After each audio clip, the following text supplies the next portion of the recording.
So guys, what's going on? I hope you guys are well. I hope you guys are staying safe. I hope everything's good wherever you are. Okay, let me get into this. Smash the like button, hit the subscribe button, all of that good stuff. As you guys know, I want to get into this. I'm going to do a video about Josh Taylor and Gervonta Davis. But before I get into this video,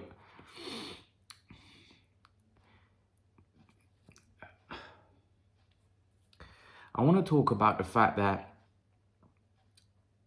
I've been on this boxing YouTube for a while now. And one thing I notice is when you criticize a fighter, I feel like, say something about a fighter, fighters have fanboys. Like, I've been called an Anthony Joshua hater. Of late, I've been called a Josh Taylor hater. Anyone that's been following me for a length of period of time, right, knows that I don't really have any kind of agenda to any fighter. An individual left a comment, and I will name Wizard Sleeve.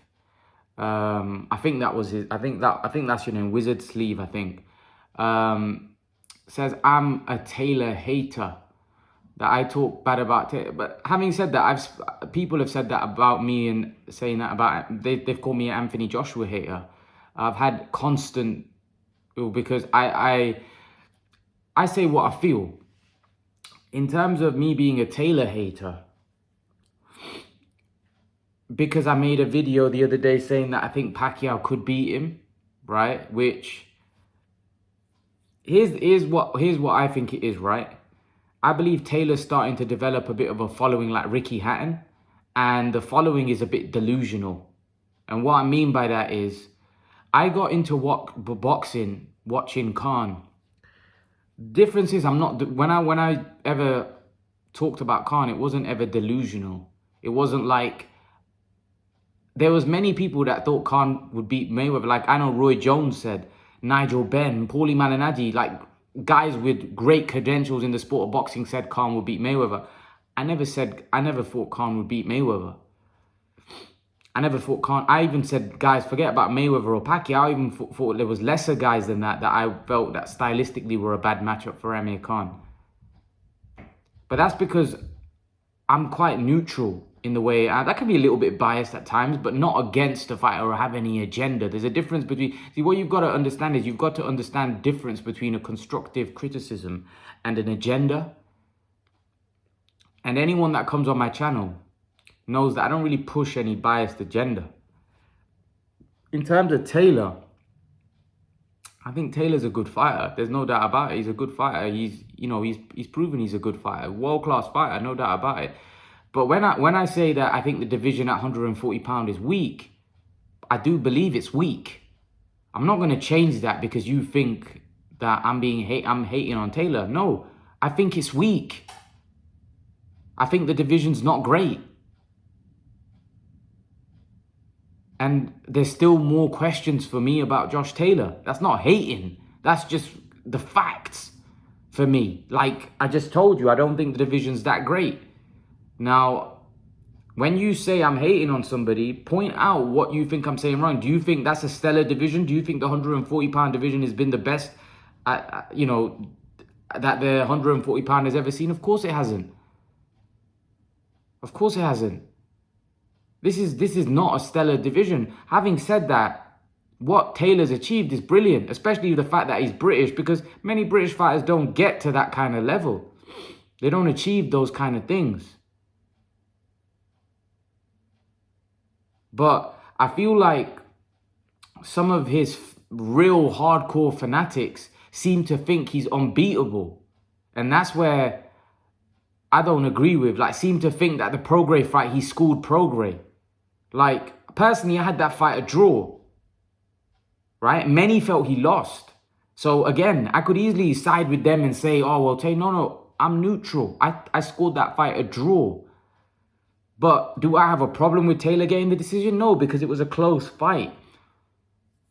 There's many. Steven, who comes on my live stream, thinks that Taylor lost that fight. Many others thought that Taylor lost that fight.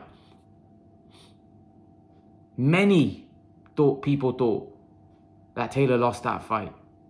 But again, I have no problem with him getting the decision. But what I mean is, in my opinion, I felt the fight was close. I personally scored the fight 6-6. It was very close. You know? And he's had some other good wins. Postal, good win. Yeah, he beat Ramirez, of course. And he beat Baranchyk when he won his world title. So he's had some good wins. But neither of those fighters, for me, are exceptional. Like, they're decent fighters. They're good fighters. You could say that some of them... I would argue that Baranchyk, he's been knocked out cold twice after fighting Taylor. You know, he's been knocked out twice after that. So I could argue that he world-class. Postal's definitely a world-class fighter. Taylor beat him, and that wasn't an easy fight for him. But, you know, he got the job done. Ramirez, again, decent fighter. But, you know, Taylor won that fight. You know, I had him winning that comfortably. You know, he's clearly the winner in that fight. And the Prograis fight, I personally had it a draw. So I don't know what I'm saying makes you a hater of somebody, right? Whenever I break something down, it's never done with any kind of agenda behind it. I just tell you how I feel, to be honest. I tell you what I think. You know, if you think because you have a certain kind of connection with a fighter, you think that I'm being biased or I don't like Taylor, it's because you have a connection. Wizard Sleeve, you have a connection with Josh Taylor. So anyone that says anything that you don't like to hear about him, you're going to think I'm hating. That's the same. I've got the same criticism for Anthony Joshua. So it's not that you said, and I'm talking to you directly because you weren't happy with the video. You thought I was being biased just because you think that Manny Pacquiao has no chance of beating Taylor. But for me, that's because you have a connection with Taylor. There's a lot of people out there that think Manny Pacquiao beats Josh Taylor, even now.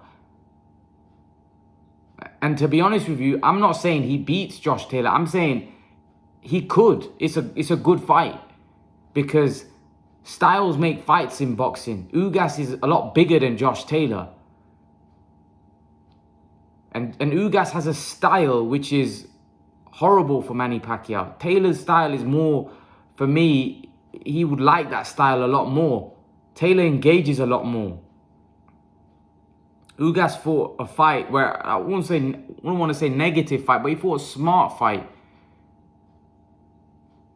But Taylor gets drawn into fights. He gets drawn in. You know, Baranchyk drew him into a fight. Prograis drew him into a fight. You know, Ramirez at times drew him into a fight. So if they can, for me, Pacquiao beats all of those guys. Even now. So this is what I feel like. I feel like a lot of people, with Josh Taylor, for me, he's starting to develop a fan base which is a bit like Ricky Hatton, where his following have become very attached to him, and they become, when you say anything about Taylor, they become very abusive. I'm not saying Wizard Sleeve was abusive because he didn't say anything abusive, but like I'm saying on online forums and Facebook, like I've been abused because I've said something that they don't agree with. But that's because they're starting to develop a serious kind of like hardcore, you know, following for Josh Taylor, where it's become like you say anything about him, they'll rip you in half. They'll start having a go at you. And that for me is a sign of fanboyism. Because if you want to come and have a debate with me, I'm on live. You can easily come on. Wizard Sleeve, if you want to come on live and speak to me about Josh Taylor, you're more than welcome to come on camera and have a discussion with me. I don't have any agenda against any fighter. That's what I say on camera is what I feel. So if I'm telling you that I think the 140-pound division is weak, that's what I feel. You don't have to agree with it. You can think that it's the best ever it's been.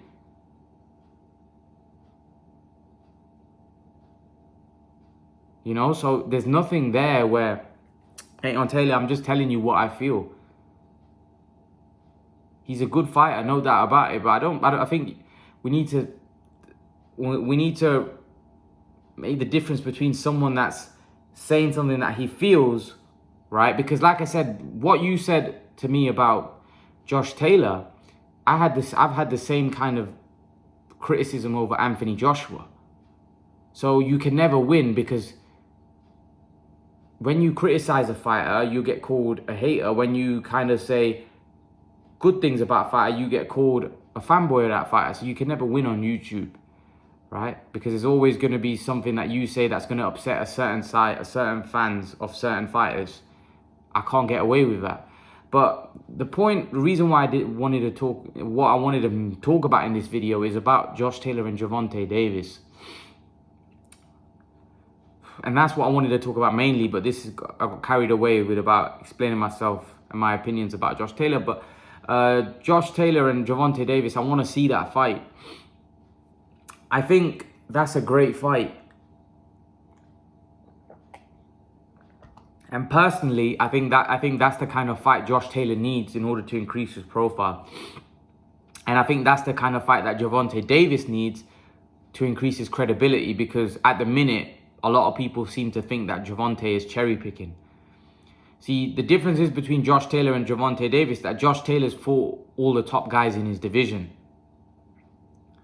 So he's not really cherry picking, he's fighting the best in his division, whereas Gervonta Davis is going through the divisions and fighting that person, and that person, whereas Taylor's kind of fighting everybody. He's fought, even if you think that the fight if some of you think that he lost against Progress, irrelevant. He's doing something that I think all top fighters should do, and he's fighting everybody. Whereas Gervonta Davis isn't doing that. But if Gervonta Davis has fought Mario Barrios, now they're talking about Gervonta Davis fighting Rolly Romero. Are you interested in that fight? Josh Taylor's fighting Jack Catterall, but he has no choice. It's mandatory. But after that, and if Gervonta is going to fight Rolly Romero, I don't know why Gervonta Davis can't go into a fight with Josh Taylor, because let's be honest, Leonard Ellaby thinks that Gervonta beats Josh Taylor, right? So, I see, here's the way I look at it, right?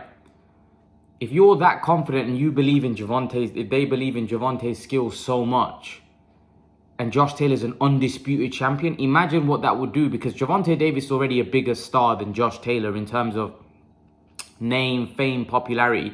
Imagine if Gervonta Davis was to beat Josh Taylor and become an undisputed champion. All that stuff that they said about Josh Taylor not being a name, this, that, and that. But Barrios, he's not a bigger name than Josh Taylor. And Josh Taylor's an undisputed champion. Sometimes it's not just about the name and the money. See, what that seems like is we're trying to pick money fights that are not very risky. Whereas Taylor's, for me, a much bigger fight than Barrios, right? And look at what it does for your legacy. You become an undisputed champion at 140. If you're confident, you win. So what that tells me is that they're not confident. Because if I was Leonard Ellaby and Floyd Mayweather, you surely would say that they would look to make that fight in a heartbeat. Because it makes Gervonta Davis a much bigger star. It just doesn't make any sense, if you're confident you win that fight, not to make that fight.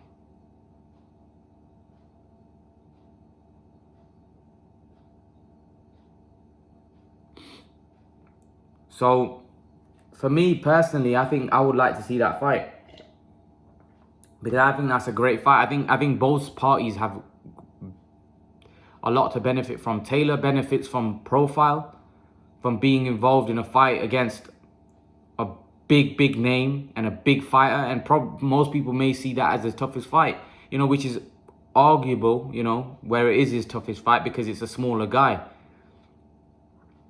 However, Gervonta Davis is a very explosive puncher, so it makes the fight intriguing because he has explosive power. Taylor, on the other hand, he's not the biggest puncher in the world. However, he's a good boxer. And one thing we've seen with Gervonta Davis, he can be outboxed. Now, he'll be fighting somebody. If he can't really hurt Taylor, he probably gets outboxed in that fight. And Taylor's not really shown... He's not really showed anywhere that he's vulnerable, where he's got a poor chin, or, you know, he's not really showed that. So, and again, does his power really carry up to 140? You've seen him against Barrios, but Barrios isn't really a top guy like that. So that makes it an intriguing fight. One thing I will say about Taylor, though, he gets hit a lot. Look at a lot of his fights, you know, his eyes are swelling up and he gets hit quite a bit, you know. He's not a slick fighter. And what I mean by that, he's not a guy that, you know, avoids, and his eyes swell up a lot. He gets hit a lot with a lot of shots. You know, the Prograis fight, his eye was in a bad way. And then even the Ramirez fight, he was quite marked up in that fight as well. And Ramirez was quite a wild fighter. So, yeah, he does get marked. Even, was it the Baranchik fight as well? I think, I can't remember if it was the Baranchik fight, he was marked up as well. You know, Prograis fight, he was definitely, you know, that was a tough fight. You know, but that also shows grit, that he's able to come through, you know, even when he's got his eyes, you know, he's willing to come, he's able to come through tough situations. So that's a sign of a warrior and a sign of a tough fighter. But personally, if I had to pick between Taylor and Gervonta, I'd go with Taylor. I think he's more battle-tested, especially at 140, and probably more battle-tested, period. I think he's just more battle-tested than Gervonta Davis, who's younger. And they kind of, so far, I know he beat Pedraza, so far it's kind of been like them just making him a huge star rather than fighting the best, really, when you think about it. He hasn't fought the best at 135, 130 or 140 even. You know, he won a regular belt there. But if they're serious, I think the Taylor fight is a serious fight. But again, like I said, I don't know whether Floyd Mayweather's a very smart guy. You know, and Gervonta Davis is his biggest star. He's not just going to put him in a fight where he feels that there's a chance he could lose. You know, it wouldn't be, for me anyway, it wouldn't be a good move.